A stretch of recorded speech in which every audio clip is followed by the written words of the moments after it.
بزدل آدمی کا خدا کے راستے کی طرف دعوت دینا نہیں، جہاں سی چوٹ لگے اور جو بلبلے کی طرح بیٹھ جائے وہ آدمی خدا کے راستے کی طرف دعوت نہیں دے سکتا۔ خدا کے راستے کی طرف دعوت جو شخص دے سکتا ہے وہ ہے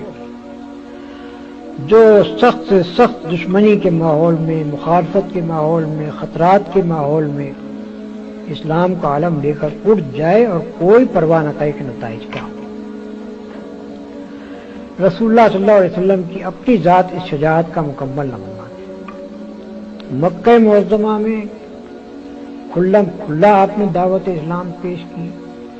ان لوگوں کے درمیان پیش کی جو آپ کے خون کے پیاسے ہو گئے، جنہوں نے کوئی کسر اٹھا رکھی آپ کو ظلم کا نشانہ بنانے میں اور آپ کے ساتھیوں کو ظلم کا نشانہ بنانے، لیکن ایک لمحے کے لیے بھی آپ نے اپنی دعوت کو چھوڑنا قبول نہیں کیا، بلکہ مسلسل 13 سال تک اس ماحول میں اپنی دعوت پیش کرتے چلے گئے اور ہر قسم کی سختیاں مصیبتیں برداشت کرتے چلے گئے۔ مدینہ طیبہ پہنچنے کے بعد جو حالات پیش آئے، بڑی خطرناک لڑائیوں میں جہاں کہ بعض اوقات صرف تنہا آپ رہ گئے تھے یا 2-3 آدمی آپ کے ساتھ تھے، اس حالت میں بھی رسول اللہ صلی اللہ علیہ وسلم کا قدم کبھی پیچھے نہیں ہٹا،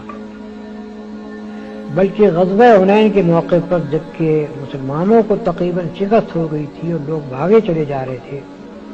اس وقت یہی نہیں کہ رسول اللہ صلی اللہ علیہ وسلم اپنے مقام پر رہے، نہیں بلکہ برابر آگے بڑھتے چلے دشمنوں کی طرف،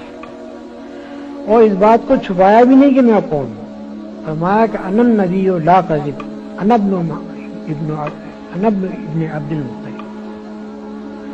میں نبی ہوں، جھوٹا نہیں ہوں، میں ابن عبد المطلب ہوں۔ یا دوسرے الفاظ میں آپ نے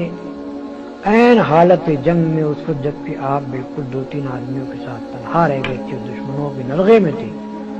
اس وقت بھی علی الاعلان یہ کہا کہ ہاں میں نبی ہوں۔ تو اتنا شجاع اور بہادر ہونا چاہیے اس شخص کو جو اللہ کے راستے میں دعوت دینے کے لیے کھڑا ہو۔ اگر کسی شخص کے اندر ہمت اور جرأت اور بہادری موجود نہ ہو تو وہ اس راستے میں کھڑا نہیں ہو سکتا، کھڑا ہوگا بھی تو اپنی بزدلی کی وجہ سے الٹا اس مشن کو نقصان پہنچائے۔